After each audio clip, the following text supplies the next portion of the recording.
evaluación y tratamiento a pubalgia del deportista del Centro de Patología Herniaria y vamos a tratar de exprimir de alguna manera todos los conceptos que puedan transmitirnos a cirujanos, a traumatólogos, a fisioterapeutas, así un poquito cada uno aprendemos del otro, que es la idea de estas 4 clases. Damián, ¿Damián no está conectado en estos momentos? Sí está, pero no tiene abierto el video. Bueno, voy a empezar con vos, Mara, que te veo bien. Yo Dale. está la pantalla completa. Buenas Ahí está. tardes. ¿Cómo están? Bien, bien. ¿Qué tal? Eh, ¿Cómo estás, Osvaldo? Hola, muy bien. Nicolás. Hola, Mara. Vamos Buenas. a responder algunas preguntas que nos llegaron durante la semana de los conceptos que se vertieron en la clase 1 y en la clase 2. Y ahora que está Damián, arrancamos con Damián, que era la primera pregunta que nos hicieron con muchísima frecuencia, que un poco nos trae a la historia y la nostalgia de lo que nos ocurrió a nosotros a fines de los años 90, que era, nosotros conocimos esta patología como, o este síndrome, como osteitis del pubis. Era una de los datos bibliográficos cuando buscábamos para conocer qué era la pubalgia del deportista, encontramos muchos casos o case report o mucha bibliografía en la cual nombraban a este síndrome como osteitis del pubis. Eso traía a colación a que en la resonancia, o era consecuencia de que en la resonancia nuclear magnética, que era el método de elección en ese momento, tal vez el único, que encontraba algún signo, daba el nombre a este síndrome. Nosotros presentamos en el año 2004 nuestros primeros 45 casos iniciales y en las cuales llamamos llamamos a nuestro trabajo videolaparoscopía para diagnóstico y tratamiento de la pubalgia del deportista, en las cuales los pacientes eran, los 45 pacientes eran iguales, eran pacientes con pubalgia crónica, sin signos claros de una hernia palpable, con un mal tratamiento, sin respuesta al tratamiento fisioterápico y con una ecografía que no daba ningún signo positivo. Eso fue entre el año 98 y el año 2002. Ahora bien, ¿qué es lo que cambió, Damián? ¿Y cómo podés reforzar vos hoy para decir que hoy elegimos la ecografía y hoy la ecografía nos da resultados positivos o por lo menos nos acerca a hacer diagnóstico de este síndrome? Bien, por un lado, bueno, a propósito de todas estas cuestiones, todo este camino que fueron transitando el doctor Osvaldo Santilli, el doctor Alejandro Rolón, en conjunto con un montón de traumatólogos deportólogos, que fueron emparentándose también con lo que iba apareciendo, investigando a propósito de eso, hoy por hoy es diferente el arribo a un paciente deportista que viene con un dolor en la región pubiana. La realidad es que antes era, digamos, sencillo cómo se analizaba la cuestión porque era, tiene dolor en el pubis, pidámosle una radiografía, no sale nada importante, o a lo sumo sale un poco de irregularidad a nivel de la sínfisis pubiana, que es un hallazgo inespecífico, vamos a la resonancia. Con la resonancia lo único que se evidenciaba por ahí era el edema óseo sobre el pubis, la tendinopatía, sino una tendinopatía que estuviera reagudizada, por ahí uno no podía imaginarse que venía producto de una tendinopatía, ese edema óseo en el pubis.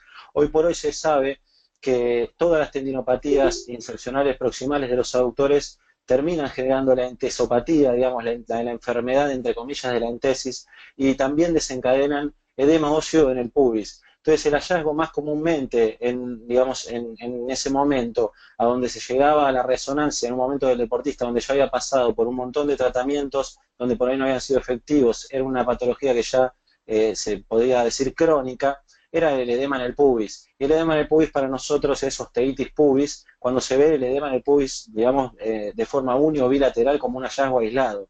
Hoy por hoy sabemos que la mayoría de los edemas en el pubis que vemos en deportistas de alta competencia son productos de historia de una descompensación de zona media con una tendinopatía probablemente asociada en los aductores y el diagnóstico preciso de eso es mediante la ecografía. Bien, la pregunta es, ¿cómo, si vos tenés que transmitirle a un cirujano a un traumatólogo, a un fisioterapeuta o a un compañero tuyo que va a hacer la especialidad en imágenes y que quiere convertirse en un asistente para ayudar a encontrar estas lesiones. ¿Tienen ustedes diagramados un protocolo, así como en una ecografía abdominal vos decís, yo voy a encontrar, voy a visualizar o a informar riñones, hígado, vesícula, en algunas situaciones páncreas? ¿Qué informás vos en una ecografía que te pidan con un diagnóstico de pubalgia?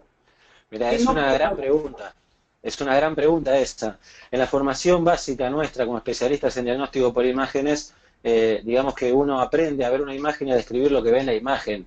Y después, bueno, tendrá su correlato clínico. En general, digamos, nos manejamos en ese terreno los especialistas en diagnóstico por imágenes. Y la realidad es que la clínica va de la mano de la imagen de la mano de la clínica.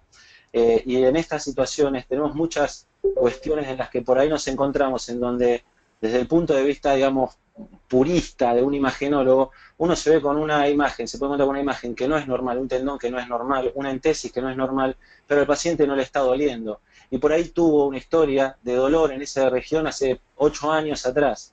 El especialista en diagnóstico por imágenes de su formación básica, y esto es algo que aclaro muchas veces yo cuando vienen rotantes o cuando damos charlas para la gente de nuestra especialidad, tiene que saber interpretar si eso que está viendo, ese hallazgo imagenológico que no es normal que está viendo, está, digamos, acompañado de una clínica, de un síntoma o no.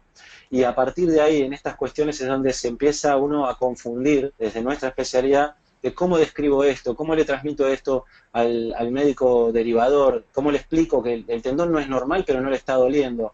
Y ahí es donde empezamos a tener esta versatilidad en cuanto a la confección de informes y aprovechar la cuestión, digamos, semiológica del ecografista, de tener al paciente ahí, apretar en la zona de pubis, decir te duele o no te duele. Eventualmente, si con la ecografía sospechamos que hay una tendinopatía que puede estar asociada por el síntoma a un edema óseo en el pubis, complementarlo con la resonancia, que es la que va a mostrar el edema óseo en el pubis, que va digamos, demostrar que es una patología que está bastante avanzada en el tiempo, muy descompensada, digamos, para que se entienda. Y entonces ahí es donde un ecografista convencional, realmente al no estar emparentado, al no tener contacto con los derivadores de este tipo de síndrome, digamos, doloroso del deportista, y con los pacientes que te explican esto, termina buscando cuestiones de ¿es normal o no es normal? O termina buscándole por ahí hasta una debilidad en la pared abdominal que no es sintomática y te sobreinforma una hernia inguinal y el paciente se va con la cabeza de que tiene que operarse de una hernia. Una pregunta, y ahí esto viene para que te pelees con Jorge Barona. Dice, la ecografía es dependiente del operador. ¿Eso estás de acuerdo? Perfecto. Sí. La clínica es soberana, es un término antiguo, pero es perfecto. Vos estás queriendo decir esto. Ahora, ¿cómo lo transmitís vos? ¿Cómo hay hay signos ecográficos y clínicos que ustedes formularon algún trabajo o formularon alguna metodología de estudio para hacer esto? ¿O todos tienen metodologías distintas? ¿Se entiende? Vos tenés un protocolo para ver una pubalgia. ¿Podés en breve describirnos cómo es ese protocolo?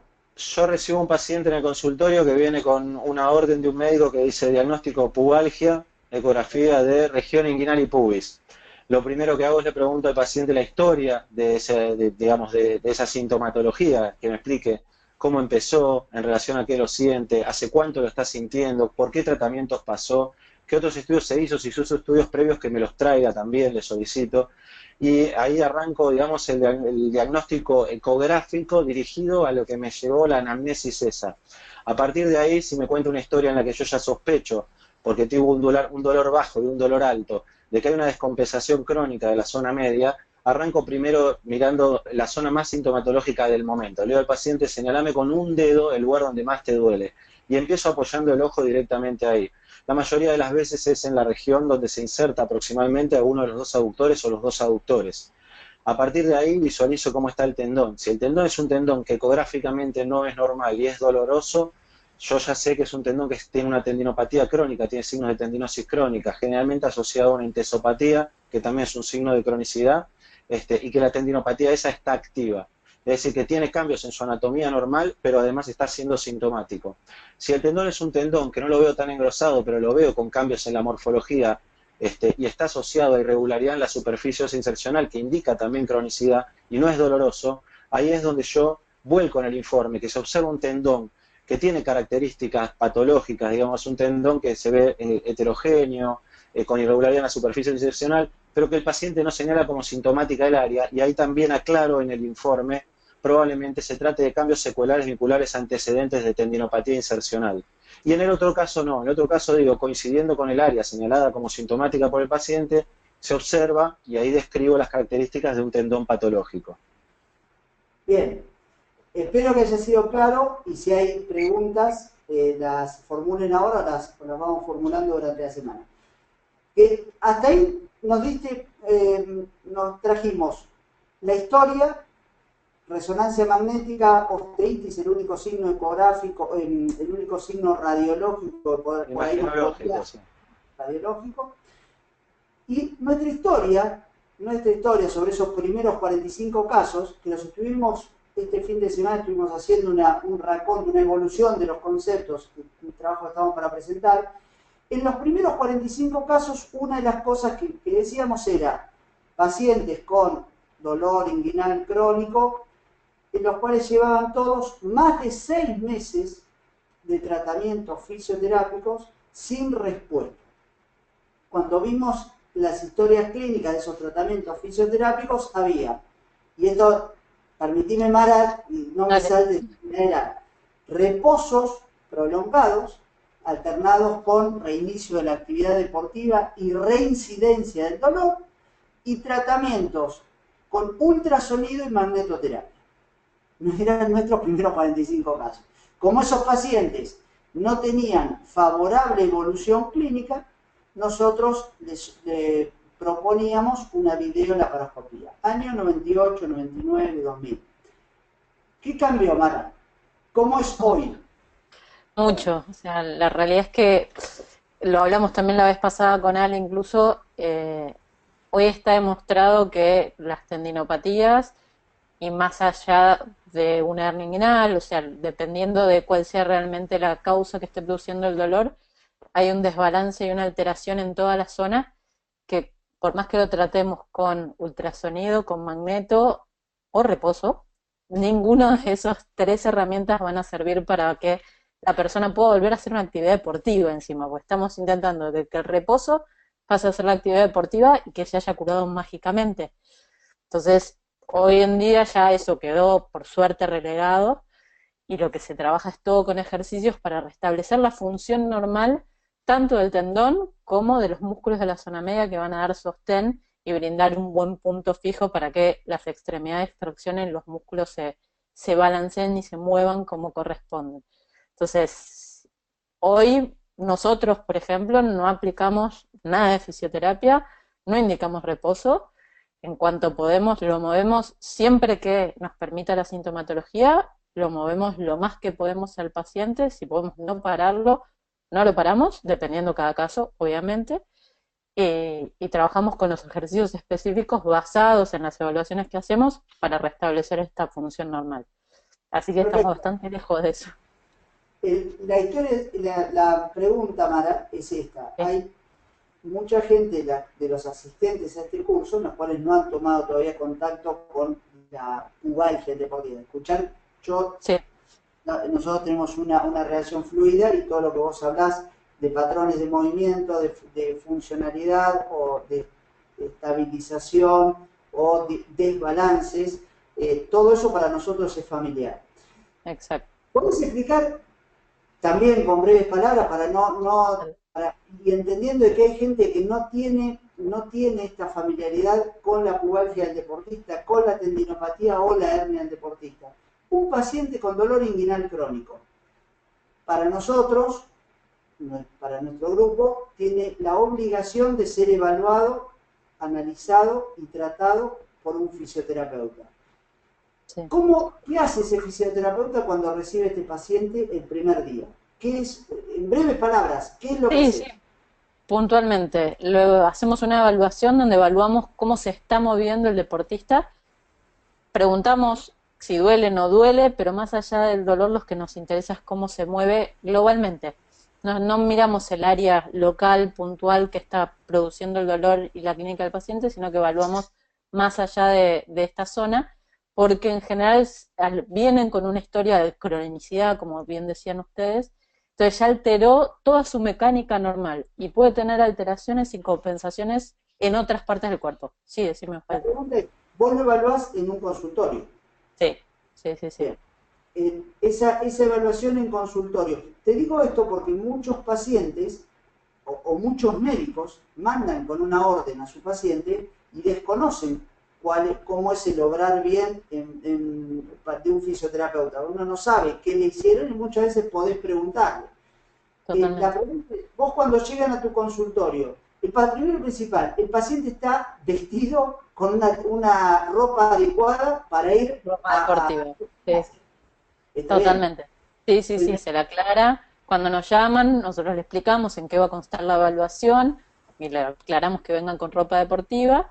Y si son todos test de movimientos, no son cosas demasiado complejas, pero sí que van a requerir que tenga buena movilidad y que no haya ropa que le esté limitando. Un buen cansado también es importante. Entonces, eso se le aclara al paciente cuando nos llama, qué cosas tienen que traer, cómo tiene que estar vestido, qué va a realizar. Y eso ya, como te decía, son test de movimiento para ver cómo se mueve, ver cómo está el equilibrio y la propiocepción, también cómo reacciona, y hacemos un test específico de zona media, donde testeamos qué tan resistentes están los músculos y si están balanceados entre sí. Porque ese desbalance que se produce tanto dentro, o sea, con el recto anterior del abdomen, el aductor, los glúteos, toda la zona se desbalancea, tenemos que medirlo de alguna forma para tener una medida objetiva para después saber si nuestro tratamiento también fue eficaz, para volver a reevaluarlo y poder comparar justamente si mejoró o no mejoró, más allá de la clínica, que obviamente el paciente nos va a decir, ahora puedo hacer esto, no me duele, antes me dolía, que eso es fundamental y es importante. Tenemos algo más objetivo para decir, bueno, listo, lo que hicimos sirvió o no y hay que hacer alguna otra cosa. Así que más o menos de eso consta, hacemos la evaluación y a partir de eso determinamos el tipo de tratamiento con ejercicios que vamos a realizar. Vos podés en tu primera consulta, tener un panorama si esto es un dolor orgánico, me refiero a una tendinopatía, o si es un dolor muscular por falta de flexibilidad.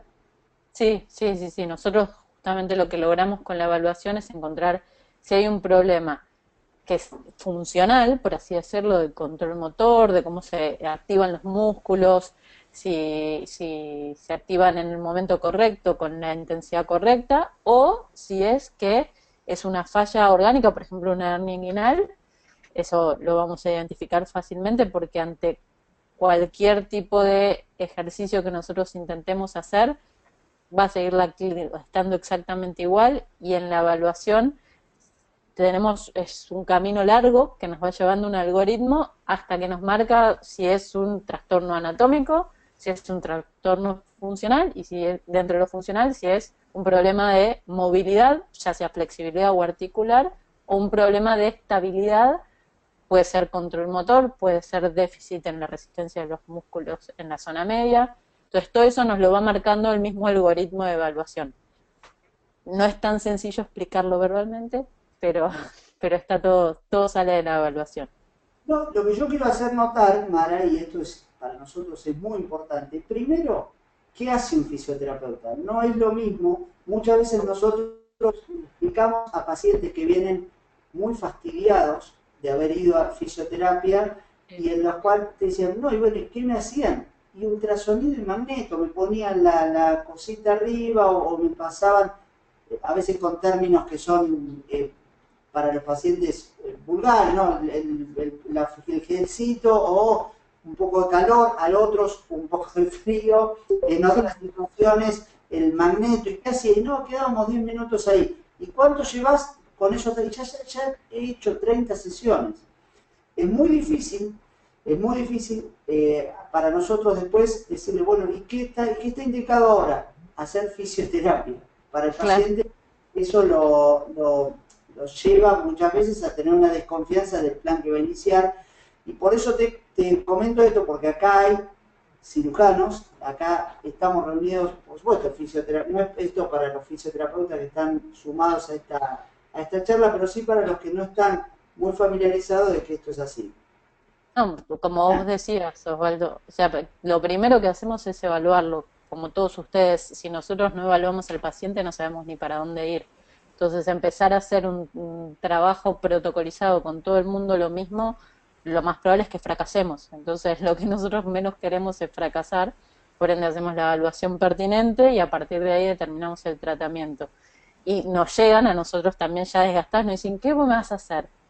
Bueno, y ahí pasamos a explicarles y entienden el detalle y cómo vamos a ir llevando esto y que es un proceso y que lleva tiempo y que no va a revertir de un día para el otro y que tiene que trabajar con consistencia y ser prolijo y realizar los ejercicios y el paciente termina entendiendo y se engancha y se compromete con el tratamiento realmente, porque la mayoría que nos llegan ya pasaron por años o meses de estar en tratamiento fallido, porque han fracasado, entonces vienen con un desgaste encima y un desgano, obviamente importante. Así que en nuestra parte es importantísimo esto de comunicarlo y expresárselos a ellos para que ellos también entiendan qué es lo que van a hacer y cuál es la intención para que se puedan comprometer y realmente el tratamiento funcione. Damián, seguimos con la evaluación y seguimos con vos. Hay una pregunta que me gustaría dejar clara. ¿Cuál es la indicación hoy para solicitar una resonancia magnética?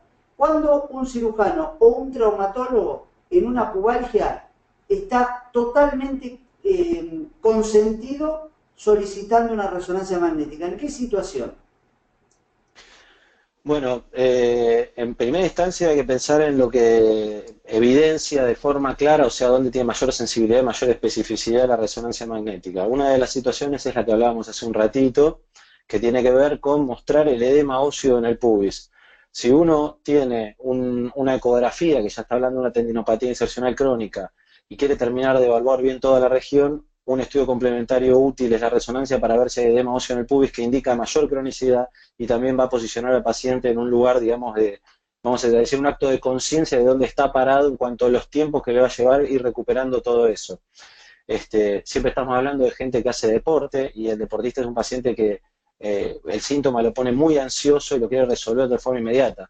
Recién ustedes me hacían pensar mucho con toda la historia que va viviendo un paciente, a veces hasta llegar a gente, digamos, que tiene la experiencia que tiene Mara, porque a mí una de las cosas que me pasa en el consultorio es que yo estoy viendo lo que tiene supuestamente, y eso al deportista lo pone loco, pero ¿qué tengo? Y mostrame, y decime, ¿y esto se opera? ¿Y cómo se soluciona? Y siempre quiere una solución, digamos, mágica en ese sentido. Entonces me hacían pensar mucho en las situaciones por las que paso yo en el consultorio de ecografía. Y volviendo al tema de la resonancia, yo decido, digamos, con Ale decidimos muchas veces en algunos pacientes deportistas de alta competencia, sobre todo complementarlo con la resonancia cuando sospechamos que puede estar asociado de edema óseo en el pubis, cuando no tenemos del todo claro si además no hay alguna lesión, digamos, asociada también a esto, como por ejemplo puede ser una fricción de cadera, a donde por ahí el primer estudio que hacemos en ese momento es la resonancia que nos muestra en la misma instancia al pubis y a la cadera, y si bien no es el estudio indicado para evaluar un labrum, porque ahí pasaremos a una tercera instancia desde el punto de vista diagnóstico por imágenes, que es la artroresonancia, es un estudio que ya también nos empieza a orientar si empieza a ver, puede haber algo en la cadera.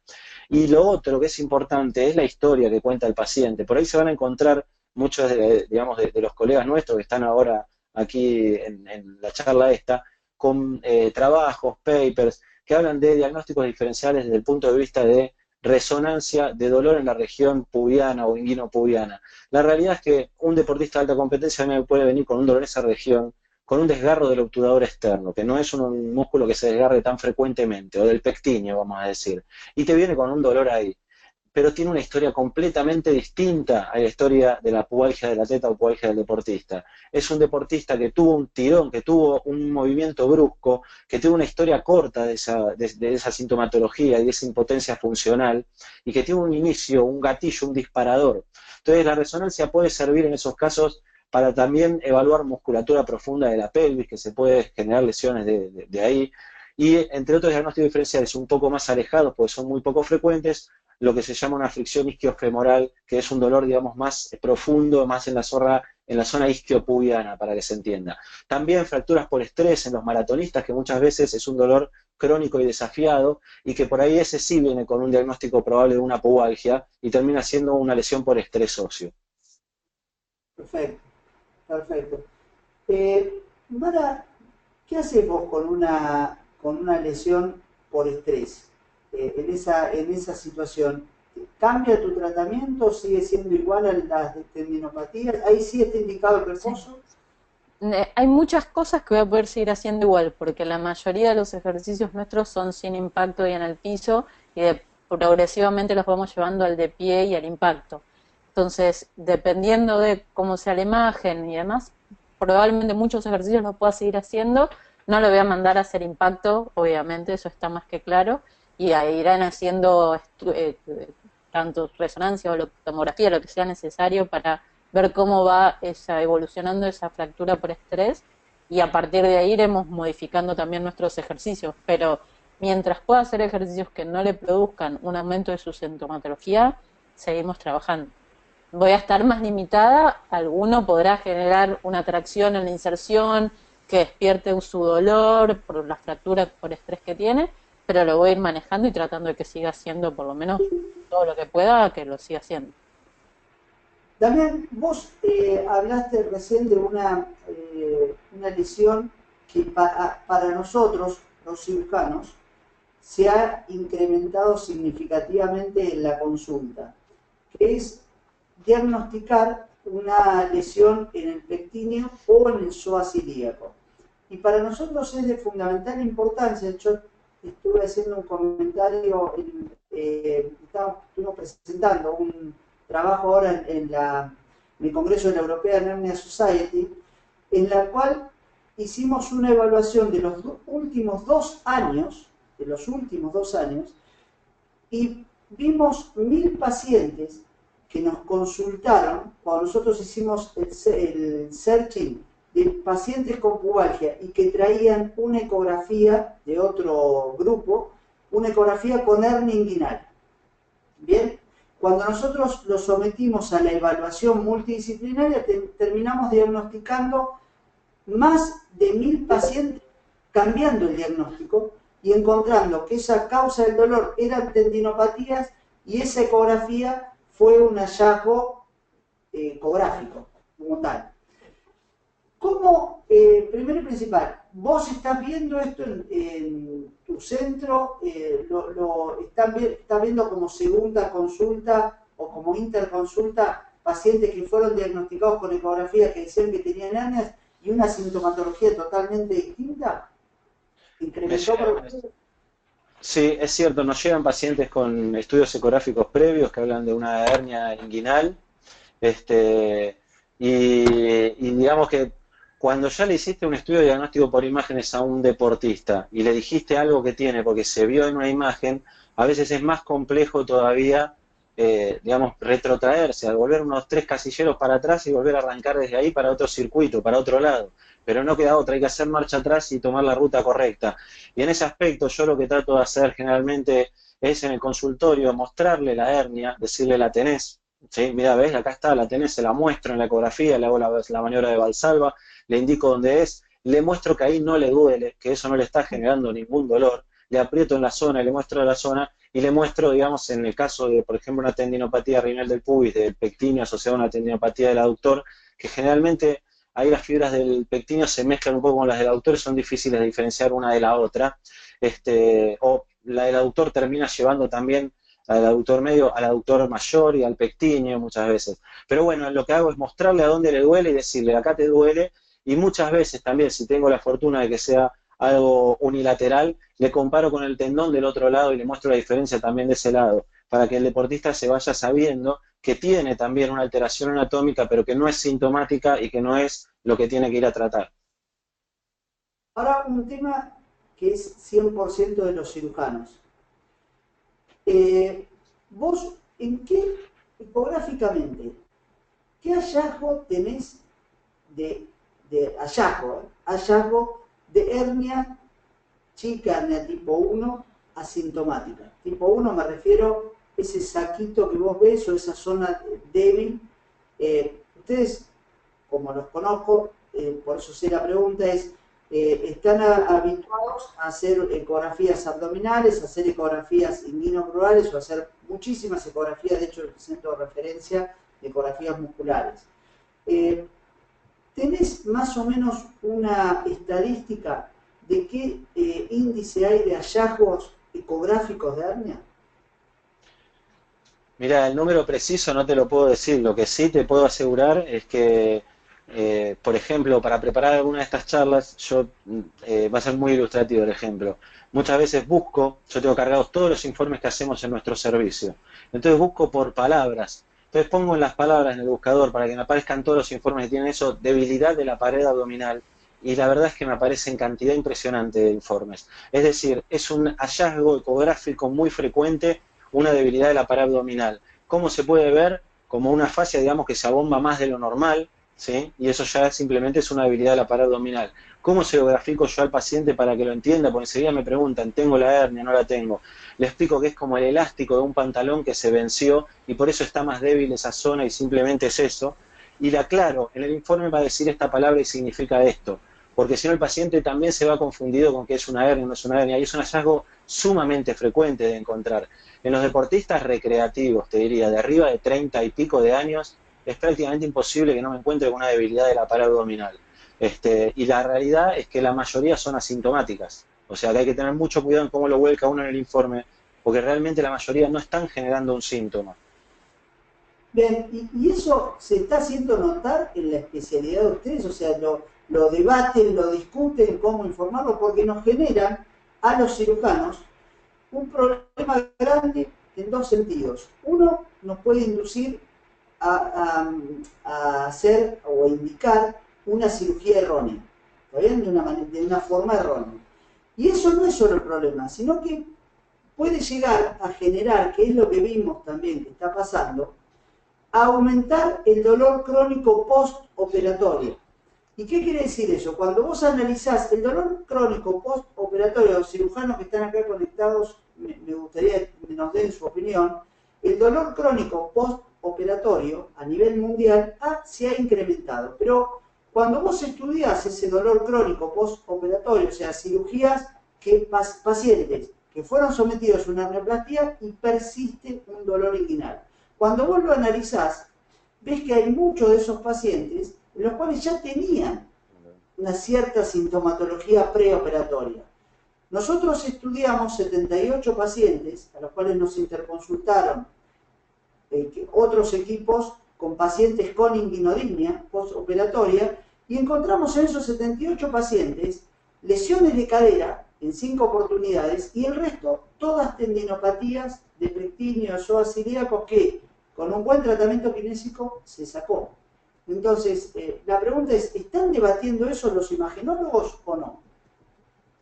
Mira, en principio te diría que para mí tal vez sea algo a plantear en la formación de la especialidad nuestra, porque desde el punto de vista estructural o institucional en la formación de nuestra especialidad, al tratar de ser objetivadores, uno habla de lo que ve y cuando es normal y no es normal.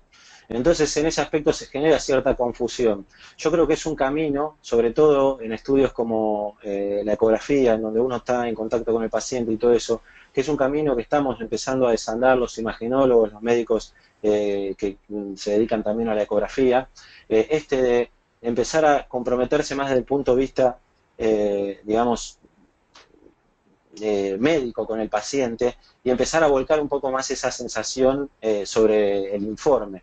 Y la verdad es que en cada charla que vamos a dar nosotros en nuestra especialidad, hay una resistencia cuando vos decís eso. Nosotros muchas veces ponemos en algún slide un modelo de informe nuestro, sobre todo en este tipo de patologías, para explicar de cómo en el informe nosotros hablamos también de sintomatología, y no es algo que en la formación básica se tenga. Y en ese aspecto por ahí los derivadores pueden encontrar, digamos, un lugar en donde les cueste sentirse cómodos desde la imagen, porque van a terminar diciendo no me termina objetivando lo que quiero saber yo, que es qué le duele no qué tiene normal o anormal.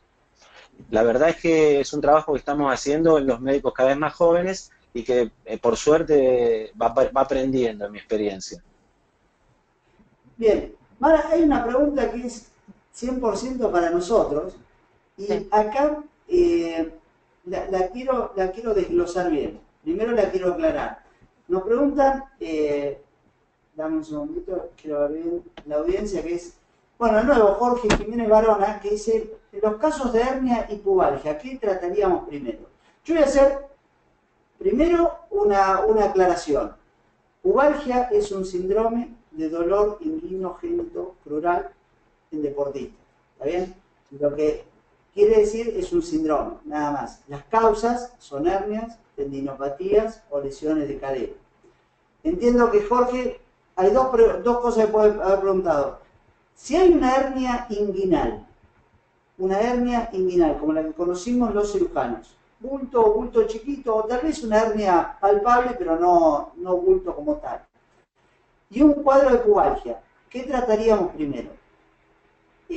Antes de empezar con esto, Bueno, yo quiero decir que nosotros, la hernia del deportista que operamos, cuando desglosamos nuestros resultados, la encontramos en el 81%, eso es estadístico, de los casos con una tendinopatía asociada. Por lo tanto, todos los pacientes primero pasan por el fisioterapeuta, por eso es fundamental que vayan al fisioterapeuta. ¿Por qué van a? es como decía antes, nosotros lo que vamos a hacer primero es evaluarlo. Obviamente que si tiene una hernia inguinal grande, por más que nosotros tratemos la tendinopatía, le va a seguir doliendo. ¿Sí? Entonces, nosotros vamos a abordar en base a nuestra evaluación todo el área, porque como vos decías, puede ser cadera, puede estar viniendo irradiado de columna, esa misma sintomatología también, puede ser la hernia inguinal o puede ser una tendinopatía. Entonces, todas esas causas, nosotros dentro de nuestra evaluación las contemplamos y dentro del tratamiento, digamos, de la rutina de ejercicios que diseñamos, contemplamos todo, o sea, todo lo que encontramos lo tratamos. Y como te decía, si era una tendinopatía, va a andar bien, lo vamos a tratar, va a ser la rutina, el entrenamiento, todo, y va a ir volviendo progresivamente a la actividad sin problema. Por más que estuviese el hallazgo de la hernia inguinal. Ahora, si la hernia realmente era sintomática, a pesar de que balanceamos zona media, hicimos todos los trabajos prolijos como teníamos que hacer, sigue teniendo su sintomatología, claramente, más allá de todos los desbalances que haya y que los pudimos haber solucionado, con el tratamiento necesita la cirugía para poder terminar de restablecer su sintomatología y su dolor, en su caso clínico, digamos, cerrarlo. Eso es lo que yo quiero hacer notar y de marcar bien, que el fisioterapeuta nos va por eso es tan importante la fluidez que tenga el fisioterapeuta con el cirujano. Este síndrome se trata permanentemente con llamados telefónicos. ¿Por qué? Porque nosotros anotamos 10 sesiones de fisioquinesioterapia de una manera convencional, estándar, y sabemos que más o menos esto nos va a llevar unos 20, 25 días de un proceso de evaluación y tratamiento, la cual vamos a poder dentro de unos días saber si ese paciente mejoró o no. Si el paciente al día 2 o 3 no está pudiendo ser tratado por dolor inguinal, por una hernia que es la que le está provocando el dolor, el fisioterapeuta se da cuenta de eso. Tiene formas para darse cuenta, tiene un teléfono para llamar al cirujano y para decirle, este paciente no va a caminar. Por lo tanto, no hay que esperar 10, 20 o 30 sesiones. Ese paciente ya, el síndrome de pubalgia del deportista está ocasionado por una hernia inguinal sintomática o por una hernia del deportista sintomática muy sintomática que no permite el tratamiento fisioterápico. Por eso es relevante y hacer marcar bien a la pregunta que nos hacían. Por otro lado, ¿cómo hacemos, Mara? Nosotros tenemos un paciente con una lesión del labrum, Sí, que para los cirujanos va a tener que familiarizarse con esto, porque es diagnóstico diferencial con la hernia sintomática. Yo he tenido en muchas oportunidades pacientes que vinieron con una hernia bulto, y en la cual claramente ese paciente era quirúrgico, pero el paciente consulta por una hernia bulto y dolor. Pero su mayor problema es el dolor, porque la hernia bulto la tiene hace unos cuantos años o meses. Y cuando vos revisás al paciente ves que no es el bulto el que le ocasiona dolor, sino una patología de cadera. Por eso los pacientes que tienen hernia hay que revisarle la movilidad de cadera a ver si es lo que está generando dolor.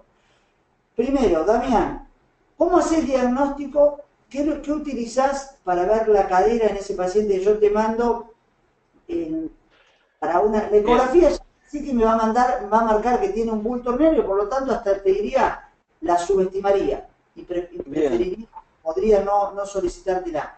¿Qué estudio te pido como para que vos me hagas o me marques alguna lesión en la cadera? No, de entrada, digamos, si viene con una ecografía pedida para evaluar la región inguino-pubiana o algo de eso, una de las cosas que hago, si empiezo a sospechar a partir de la anamnesis que puede ser un dolor secundario a una fricción femoroacetabular, es realizar maniobras de flexión y rotación interna y externa de la cadera. A partir de ahí, si nota que alguna de esas maniobras le reproduce el síntoma que lo trajo a la consulta, digamos, o que lo llevó a ya ese pedido de ecografía, trato de evaluar desde la cara anterior de ambas articulaciones coxofemorales un poco la morfología de las cabezas y el cuello femoral. No es el estudio indicado de la ecografía porque tiene baja sensibilidad para evaluar un cambio en la morfología ósea, pero lo puedo empezar a sospechar, sobre todo cuando es unilateral porque se manifiesta también desde el examen comparativo. Pero también se ve y se puede empezar a sospechar a partir de las maniobras dinámicas de descartar las otras cosas y a partir de digamos, también una buena adquisición de imágenes en un plano correcto con la ecografía, que muestre bien lo que es la transición cabeza-cuello femoral desde en el margen anterior o antero-superior. En ese momento, si tengo la posibilidad de hacerlo, porque soy un deportista de alta competencia, de complementarlo, los dos estudios a seguir serían o una artorresonancia para evaluar una lesión del labrum, en conjunto con una buena radiografía, con, digamos, las incidencias radiográficas que corresponden para evaluar la morfología ósea ahí, que son específicas de cadera, que imagino que ya se verán en la charla de fricción femoroacetabular, y si no, algo que está muy en uso actualmente y que tiene una información muy completa para el especialista en cadera es la tomografía computada con reconstrucción 3D. Es un estudio que muestra muy bien cuál es la forma exacta en 3 dimensiones de esa cadera y ya el traumatólogo especialista en cadera lo orienta para ver si hay una sobrecobertura acetabular, una morfología tipo CAM, o sea, esta horizontalización que decía yo de la transición cabeza-cuello femoral, para que se entienda una disociación entre el contenido y el continente, que es lo que termina generando esa fricción y esa lesión del labrum. Perfecto. Mara, y a ese paciente, cuando tenés una fricción femoroacetabular, eh, vos sacás de lado las tendinopatías, esta fricción, vos podés mejorarla con ejercicios, podés darle alguna compensación distinta o no. sí, es más, lo hacemos la evaluación y el tratamiento del traumatólogo. tal cual. Sí, no, lo hacemos a diario. El tema del impeachment es algo que también es muy nuevo hoy en día tanto los pacientes como para los mismos cirujanos y traumatólogos, pero cada vez se está evidenciando estas alteraciones y deformidades que decía Damián, tipo CAM, tipo pincer, que se encuentran en deportistas jóvenes, ¿sí? Y lo que hay que discriminar es si es realmente causante o no del dolor y cómo podemos ayudar nosotros desde el tratamiento funcional y desde el restablecer una función correcta de los músculos para que esa deformidad no genere síntoma y no empeore con el correr de los años. Incluso se discute a nivel mundial si conviene operarlos tempranamente cuando es una alteración mínima para que después puedan volver a hacer una actividad normal sin riesgo o esperar a que la cadera se empiece a lesionar todavía más y recién ahí hacer la cirugía cuando ya la articulación está bastante lastimada y agredida. Entonces es un tema que está como muy ahora en boga y se está estudiando mucho, se está avanzando un montón, pero dentro de la kinesiología nosotros con ejercicios podemos ayudar bastante al paciente. Hay casos que no, obviamente, como les decía, con las hernias, que ya la lesión es avanzada y que el paciente, por más que labure muy prolijo, haga todos los ejercicios, todo bien, igual sigue siendo sintomática y tiene que terminar en la cirugía. Pero muchos pacientes los hemos tratado y han andado bien, han vuelto a la actividad deportiva plena, futbolistas, todo, que no han tenido problema. Pero bueno, hay que ir siguiéndola, es una patología que tiende a ser degenerativa si no se cuida y no se toman las medidas pertinentes.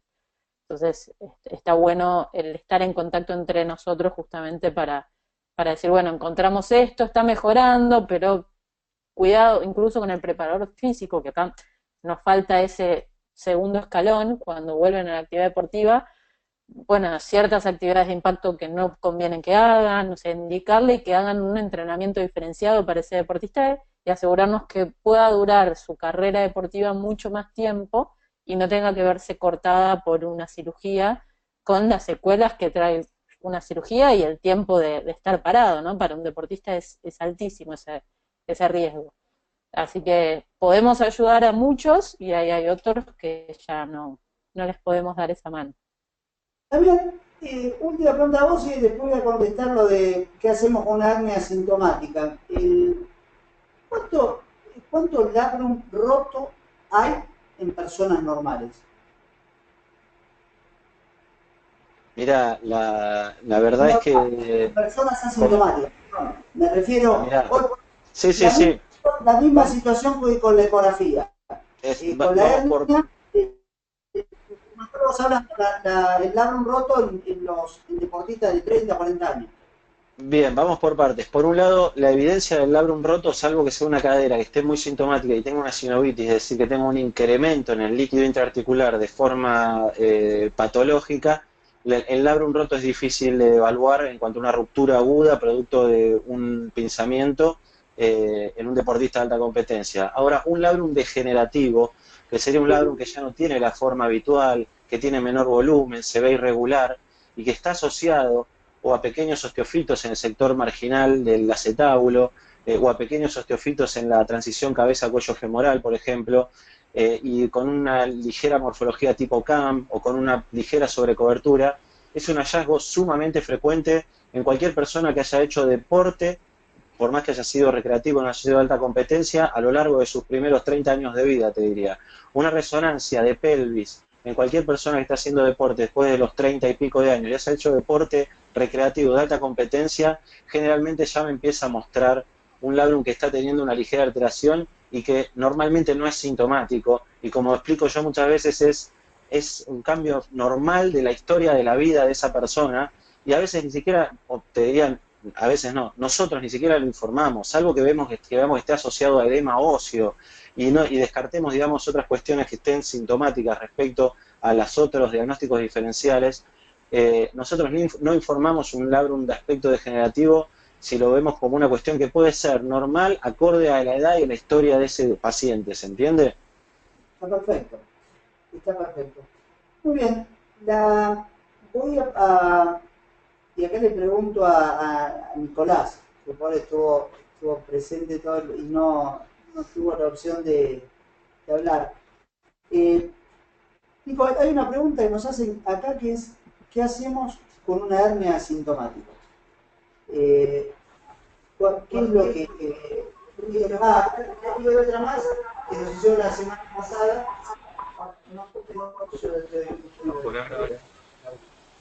Perfecto.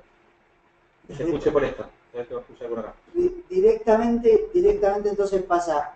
¿Qué hace? Reitero una pregunta que hice la semana pasada. Muchas veces durante una cirugía de una apendicitis por láparo vemos hernias, la mayoría indirectas que no tienen sintomatología de dolor. ¿Qué conducta toman ustedes en estos casos? doctor Nardelli va a expresar la conducta del grupo, que la está bastante protocolizada. ¿Qué hacemos? Bueno, con este tipo de hernias, cuando muchas veces los cirujanos nos preguntan qué se hace al momento de salir de la cirugía, lo primero que uno le expresa a esos cirujanos que es informarle a su paciente que han tenido un hallazgo quirúrgico en el cual han encontrado una hernia inguinal unilateral o bilateral y simplemente que recomiendan completar una evaluación más adelante del momento de la cirugía que lo llevó o que motivó esa intervención quirúrgica. Muy a menudo se ve en las cirugías laparoscópicas habituales, como son hoy la cirugía de vesícula o una cirugía de urgencia por una colecistitis o por una apendicitis, o en esas mismas cirugías programadas de vesícula, que son las de mayor frecuencia dentro de la cirugía general. Hay muchos cirujanos que han generado también una sistemática dentro de esa exploración laparoscópica, ver de manera rutinaria en la región inguinal. Como son muchos cirujanos que hacen la especialidad de paredes abdominales, como muchos que han tomado como esa costumbre, como también nos ha contado Osvaldo, que parte de los cirujanos que lo formaron le habían transmitido tener esta sistemática y se llevaron muchas veces esa idea de quirófano o detectaban hernias que de otra manera no se hubiesen visto. La conclusión muchas veces de terminado un evento quirúrgico por otra causa y que uno detecta una hernia inguinal, en diferido de esa cirugía hay que reevaluar esa pared abdominal en la cual uno puede completar obviamente el protocolo del examen físico y de la ecografía para hacer una documentación más allá de lo que dice el cirujano y lo que vio en la cirugía, pero siempre la conducta para nosotros es la misma, o sea, las hernias que son asintomáticas y que son hernias incipientes o las que nosotros reconocemos como hernias deportista, no tienen una conducta quirúrgica a priori si ese paciente no tiene sintomatología. Lo mismo nos pasa con los pacientes que nos derivan, muchas veces de manera sistemática con una ecografía, y también fue una de las preguntas de la primera charla del curso, ¿qué haces con una ecografía que les indica que el paciente tiene una hernia y te lo mandan a operar? En ese paciente sería la misma circunstancia que el hallazgo intraoperatorio de esa hernia incipiente. El paciente que no tiene sintomatología, habitualmente nosotros no le indicamos la cirugía. Muy bien, espero se le contestó esto a José Cimadevila y también era la pregunta anterior. Entonces, ¿qué hacemos con la hernia asintomática? La hernia asintomática, según los consensos europeos y americanos de hernias, si no tiene un tamaño en el cual provoque una protrusión, no se tocan, no son quirúrgicas. Por eso es muy, muy importante tener en cuenta la sistemática para analizar los dolores inguinales crónicos, porque de esa manera podemos evitar hacer cirugías que no son necesarias. Vamos a arrancar la semana que viene ya con la última clase. Hoy tuvimos la presencia de fisioterapeutas e imaginólogos con los cuales trabajamos a diario, como Damián y Mara, y otro más con el cual trabajamos a diario, tanto Rubén Kunowski como Diego Martos.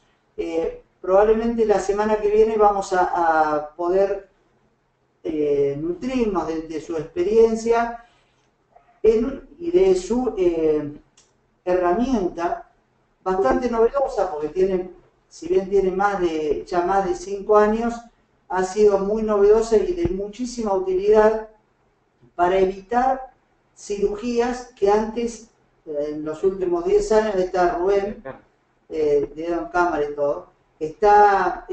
La semana que viene ya el tiempo está terminado, Rubén, la semana que viene vas a ser el iniciador para contarnos. Yo hoy hablé mucho de historia, como sin tener imágenes, nosotros hacíamos videolaparoscopía para el diagnóstico y tratamiento de la pubalgia. Hablé de historia en la cual los fisioterapeutas no tenían buenos resultados con ultrasonido de magneto y después aparecieron todas las sistemáticas que tienen ustedes. Y también voy a contar históricamente que la cirugía de la pubalgia, la auténtica cirugía de la pubalgia de los años 90, eran la tenotomía de los aductores y la tenotomía de los rectos abdominales. Rubén vivió todas esas épocas porque somos más o menos coetáneos, tenemos la misma evolución en esta patología. Con Rubén fue de los primeros que yo empecé a transitar este camino, y trajo en los últimos años una metodología muy novedosa, en la cual, como todo buen cirujano, descreímos en el minuto inicial de qué era lo que nos estaba contando, y a los pocos segundos de haber sido utilizado, hasta yo me sometí a sus tratamientos con excelente resultado. Por eso, Rubén, el tiempo ahora está terminado y tenemos que dejar, ya nos pasamos 2 minutos, así que Nicolás Webb, Nico Quattrini, en 1 minuto más lo dejamos. Vamos a dar comienzo la semana que viene a las 19:30 con la última clase de pubalgia y hernia del deportista, con el licenciado Rubén Kunoski, que nos va a contar un poco con el MEP, unas técnicas de microelectrólisis percutánea, en la cual nosotros vamos a tratar esos pacientes en los cuales la fisioterapia clásica no tuvo buenos resultados, y pasamos a terapias más invasivas como esta que nos va a comentar Rubén. Los saludo a todos, damos por finalizado el curso y les recuerdo que 19:30 nos juntamos la semana que viene para la última clase. Gracias a todos los asistentes y gracias Mara, Damián y Rubén también por estar con nosotros. Muchas gracias a todos. Muchas gracias. Nos fuimos. Adiós.